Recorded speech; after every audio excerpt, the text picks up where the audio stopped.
সন্দেশখালীর যা পরিস্থিতি গতকাল থেকে আজও তার আপডেট আমরা আপনাদের জানাচ্ছি।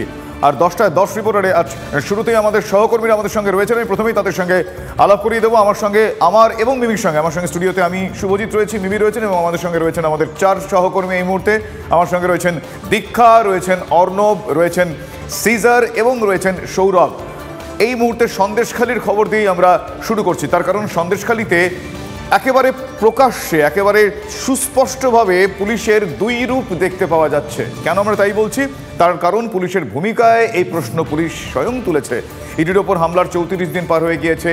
শাহজাহান শেখের টিকি পর্যন্ত পুলিশ ছুঁতে পারেনি, ওদিকে হাইকোর্টে কড়া নির্দেশ, রাজভবনের একের পর এক কড়া বার্তা।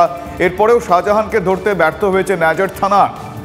এদিকে এর মধ্যেই গ্রেফতার 3 আন্দোলনকারী। আর এখানেই উলট পুরাণ, তার কারণে এই গ্রামবাসীদের বিরুদ্ধে অভিযোগ দায়ের করেছেন শিবু হাজরার অনুগামীরা নন, দায়ের করেছেন শিবু হাজরা স্বয়ং।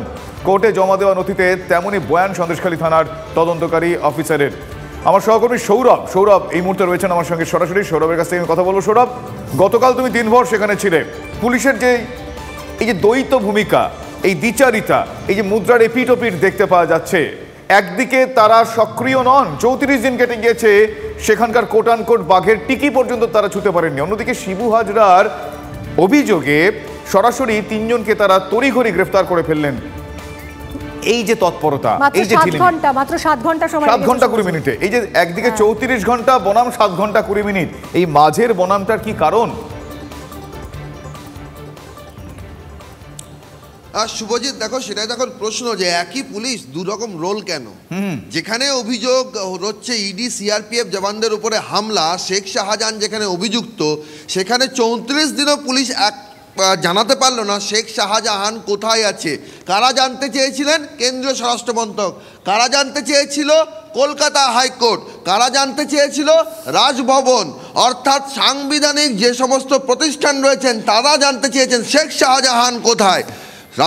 সন্দেশখালীর পুলিশ, নাজার থানার পুলিশ, বসিরহাট পুলিশ, রাজ্য পুলিশ সকলের মুখে কুলুপ। তারা 34 দিনও বলতে পারেননি শেখ শাহজাহান কোথায়।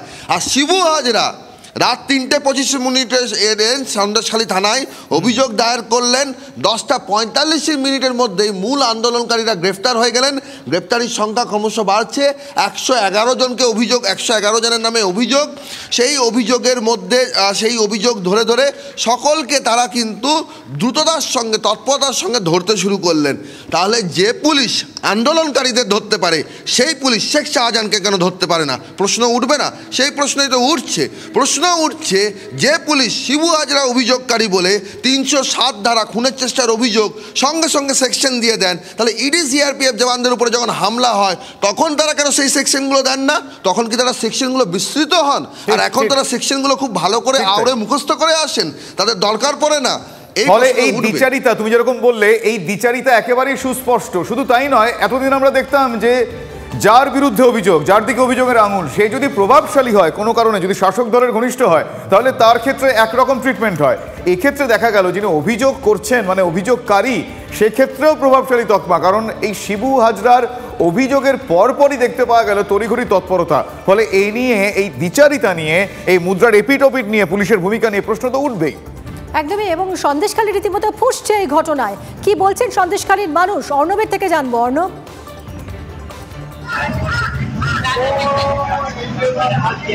একেবারেই সৌরভটা কিন্তু সে কথাই কিন্তু বলছিল। আবার সেই জায়গা থেকে আমি একটা পয়েন্ট বলতে চাই যে ন্যাজার থেকে সন্দেশখালীর যেসব ছোট ছোট দ্বীপগুলো আছে, সেই দ্বীপে অধিকাংশ মানুষের পিয়ালে পিঠে গেছে। সাধারণ মানুষের একটাই বক্তব্য যে এই যে শিবু হাজরা এবং উত্তম সর্দার, যারা নিজেদের সম্পত্তি, যারা আদিবাসীদের নিজেদের সম্পত্তি, সেইগুলো দখল করেছে এবং দখল করে সেখানে মেছো ভেড়ি তৈরি করেছে, পোল্ট্রির ফার্ম তৈরি করেছে, সেই জায়গা থেকে সাধারণ মানুষ কিন্তু গর্জে উঠেছে যে তাদের হারিয়ে যাওয়া সম্পত্তি তারা পুনরুদ্ধার করতে তারা ইতিমধ্যে ময়দানে নেমেছে। একটু থামাচ্ছি, আমি আসছি তোমার কাছে। সুজন চক্রবর্তী, সিপিএম নেতা সুজন চক্রবর্তী এই মুহূর্তে আমাদের সঙ্গে রয়েছেন টেলিফোনে। সুজনবাবু, পুলিশের এই যে ভূমিকা, আমরা বলি না একই অঙ্গে এত রূপ, মুদ্রার এপিটোপিট।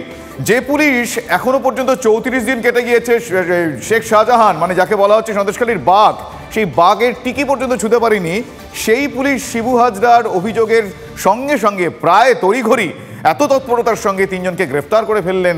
তাহলে কি এবার অভিযোগকারীর ক্ষেত্রেও প্রভাবশালী তকমা কাজ করছে? দেখুন, মানে বেআব্রু করে ফেলছে পুলিশ নিজেকে, একেবারে বেআব্রু। আমি অনেকবার বলেছি আমাদের পুলিশ যোগ্য, কিন্তু তাকে অযোগ্য করে রাখছে রাজ্য প্রশাসন। যোগ্য, ওরা খাটের তলায় না লুকিয়ে অপরাধীকে ধরতে পারত, কিন্তু ধরেনি, কারণ অপরাধী যদি তৃণমূল হয়। ওরা পথের পাশে দাঁড়িয়ে ন্যায্য চাকরির দাবিতে যারা বিক্ষোভ করছে তাদেরকে বরঞ্চ খানিকটা রেহাই দেওয়ার ব্যবস্থা করতে পারতো, সেটা না করে জবরদস্তি করে মাঝরাতে তুলে নিয়ে গিয়ে জেলে ঢুকিয়েছে, হেফাজতে ঢুকিয়েছে। এটা হচ্ছে রাজ্যের পুলিশ। এই কাজ করাচ্ছে রাজ্যের প্রশাসন এবং সরকার, যারা শেখ শাহজাহানকে চিঠি পর্যন্ত ছুঁতে পারে না। 6 মাস হয়ে গেল, 1 মাসের চাইতে বেশি। সারা দেশের কাছে আমাদের পুলিশ কত অপদার্থ তাই স্পষ্ট হয়ে যাচ্ছে। ইডি সিবিআই বার খেলেও, সাংবাদিকরা বার খেলেও পুলিশের কোনো সোর্স নেই, পুলিশ কিছু টের পায় না। মানুষ বলছে শাহজাহান ঘুরে বেড়াচ্ছে, কিন্তু পুলিশের সোর্স এত শক্তিশালী তারা কিছু খবরই পায় না। সুজনবাবু, এই অভিযোগপত্রে সিপিএম এর প্রাক্তন বিধায়ক নিরাপদ সর্দারেরও নাম রয়েছে। হ্যাঁ হ্যাঁ, আমি তাই বলছি। আর অভিযুক্ত শিবু হাজরা 950 বিঘে জমির যে জবরদখল করে রেখেছে, জবরদস্তি করেছে, কৃষকের সর্বনাশ ঘটিয়েছে। মানুষ যখন বিক্ষোভ করেছে তখন কয়েক ঘন্টা যেতে না যেতে 3 জনকে গ্রেপ্তার, আর একটা কমপ্লিট একটা ফলস এফআইআর, সঙ্গে সঙ্গে তার কেস হয়ে গেল, সঙ্গে সঙ্গে তার অ্যাকশন শুরু হয়ে গেল। এইখানে প্রথম নাম নিরাপদ সর্দারের। কবেকার? 7 তারিখে। ঘটনাক্রমে 7 তারিখে আমাদের পার্টির রাজ্য কমিটির সভা ছিল, সেখানে নিরাপদ সর্দার কলকাতাতে রাজ্য কমিটির মিটিং এ উপস্থিত। মিটিং এর শেষের পর যখন বাকি সবাই খবর পেয়েছেন সংবাদ মাধ্যমে, ও তখন খবর পাচ্ছে। এবং গতকাল তার পরের দিন সে বীরভূম, যেখানে আদিবাসী মানুষ মারা গেছেন কজন, ফলে কলকাতায় আমাদের চোখের সামনে রে বাবা, এই খবরটা পর্যন্ত পুলিশ রাখতে পারে না। রাজ্য কমিটির মিটিং আছে কি নেই, কলকাতায় আছে কি নেই, 24 ঘন্টা জেলাতে নেই, সন্দেশখালীতে নেই। আর সে হয়ে গেল 1 নম্বর এফআইআর আসামি। যারা এই কেস করেছে তাদের বিরুদ্ধে অ্যাকশন হবে না, বুঝে রাখুন। এই কেস যারা করেছে এবং এই কেস যারা বিধিবদ্ধ করে অ্যাক্টিভ পুলিশ দেখিয়েছে তাদের বিরুদ্ধেই কিন্তু মানুষ অভিযোগ করবে। অপেক্ষায় থাকাও, এই জিনিস চলতে পারে না। ওখানে আজকে নিরাপদ সহ আমাদের লোকেরা ওখানে যাচ্ছেন খোঁজ নিতে। বিপন্ন মানুষ আক্রান্ত হয়েছে, পুলিশের দ্বারা তার পাশে দাঁড়াবার জন্য যাবে। ধন্যবাদ সুজনবাবু, ধন্যবাদ আপনার প্রতিক্রিয়ার জন্য। সুজন চক্রবর্তীর সঙ্গে আমরা কথা বলছিলাম। সিপিএম নেতা সুজন চক্রবর্তী তিনি কিন্তু স্পষ্ট, তিনি যেই প্রতিক্রিয়া দেওয়ার সময় প্রথমে যে বাক্যটা ব্যবহার করলো মিমি, সেটা খুব গুরুত্বপূর্ণ মিমি। তার কারণ হচ্ছে তিনি বলছেন যে পুলিশ যোগ্য নয় এটা বলছি না, কিন্তু তাদের সেই যোগ্যতা কিভাবে কে কোন দিকে কাজে লাগাবে সেইটা ইম্পর্টেন্ট। এক্ষেত্রে তারা সেই অভিযোগ তুলছেন। নিরাপদ তিনি কি বলছেন, তার কি বক্তব্য? প্রাক্তন বিধায়ক, তার নাম রয়েছে লিস্টে, তার বক্তব্য একবার আপনাদের শোনাবো। নিরাপদ সর্দারের বক্তব্য। এইখানে কাউকে পরামর্শ দিতে হচ্ছে না, সব অংশের মানুষ একটা জায়গায় হয়েছে তাদের অধিকার আদায়ের প্রশ্নে।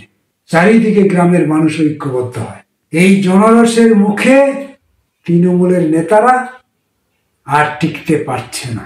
এখন তৃণমূল যখন বেকায়দায় পড়ে গেছে, তাই তারা সিপিএম এর লোককে একের পর এক নাম জড়ানোর চেষ্টা করছে, সিপিএম এর নেতাদের নাম বলার চেষ্টা করছে।